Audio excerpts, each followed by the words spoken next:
on for the gospel. I'm sorry for that.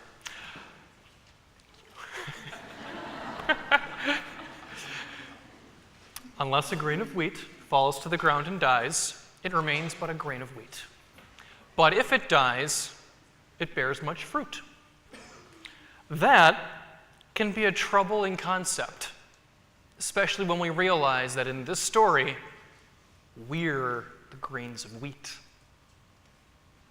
Jesus is trying to teach his followers that all things have their end. And while that end is known truly only to God, it is absolutely a part of God's plan. And he has much in store for all of us. And what we have in mind, what God has in mind for us, is much more than what he has for a grain of wheat. To expand on that idea, I'd like to give a Father Justin book report homily. We haven't had one of those in a while. The book I'd like to share with you is Hope for the Flowers, one of my all-time favorite books.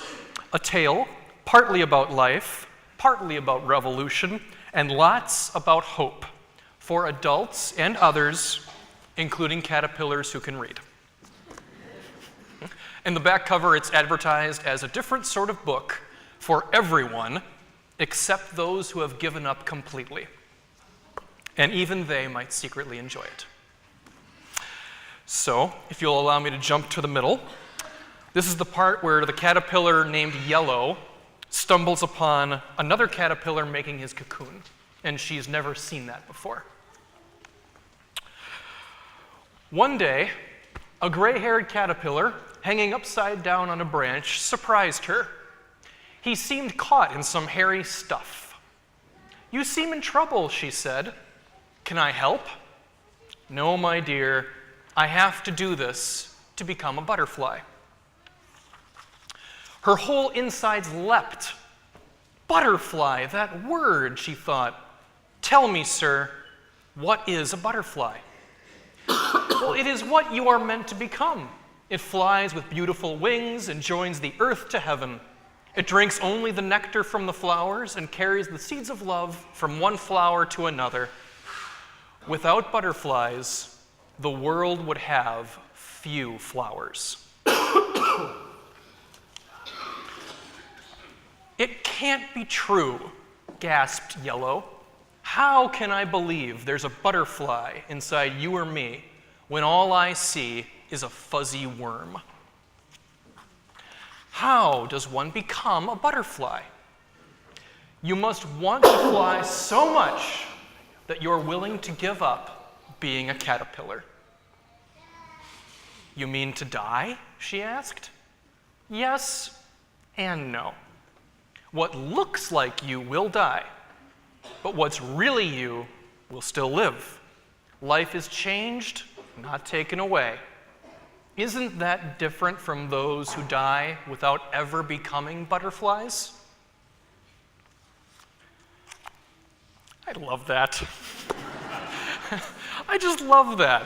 What does it take to become a butterfly? You gotta want it so much you're willing to stop being a caterpillar. And believe it or not, that's what Jesus is talking about with that grain of wheat. He's saying that it's only when it stops being a grain of wheat does it become something greater. It transcends itself. It becomes not a grain of wheat, a stalk of wheat, which then produces more grains of wheat. It's new life. And new life is limitless. There is one other troubling part of the story. Not this story, that story, the gospel story. This is not troubling at all. I'm referring to the part where Jesus says, "I am troubled. But what can I say? Father, save me? It's for this purpose that I've come to this hour." Jesus is scared. He's scared. Recently we had angry Jesus when he was flipping tables in the temple, turning it into a marketplace. We had angry Jesus before. Now we have fearful Jesus. He does not want to be crucified. He does not want to be scourged at the pillar. He does not want to be rejected by the people of Jerusalem. And he knows perfectly well that his old life is coming to an end. The life of a peaceful carpenter, the life of a wise rabbi teaching in the synagogues, the life of a prophet bringing people closer to God. All that is coming to an end, and he knows that perfectly well. And it terrified him as it would any of us. This gospel reading is a recognition of an ending. We are beginning to say goodbye to caterpillar Jesus. Butterfly Jesus, the resurrected Christ, isn't here yet. And it seems that not even Jesus himself knew exactly what to expect on the other side of the cross. But for all of his fear, Jesus went and underwent that change as was required of him on the cross. And with respect to ourselves, there are several important changes we are invited to undergo in life.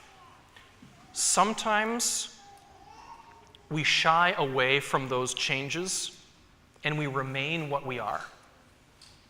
But other times, we're able to muster up the courage, undergo that change, and let go of our caterpillariness or our grain of wheat-diness.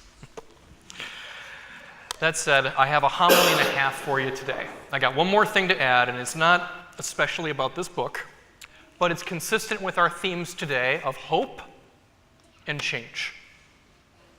We are beginning general registration for our Book of Revelation study groups. And I was really, really hoping we'd have Revelation for our first reading today. No such luck. But I feel the need to, well, frankly, I'm advertising these small groups because so many of us have a very outdated understanding of Revelation. And with that outdated understanding, we have very low appreciation for the message of hope that is the ultimate message of that book. And that's where study groups help us. Like, they are here to help us get back to the real, true meaning of that part of Scripture. And that is a good example of intentional change in life that we undergo. And with intentional change, we can recover a great deal of lost hope. Maybe even hope for the flowers. See you there.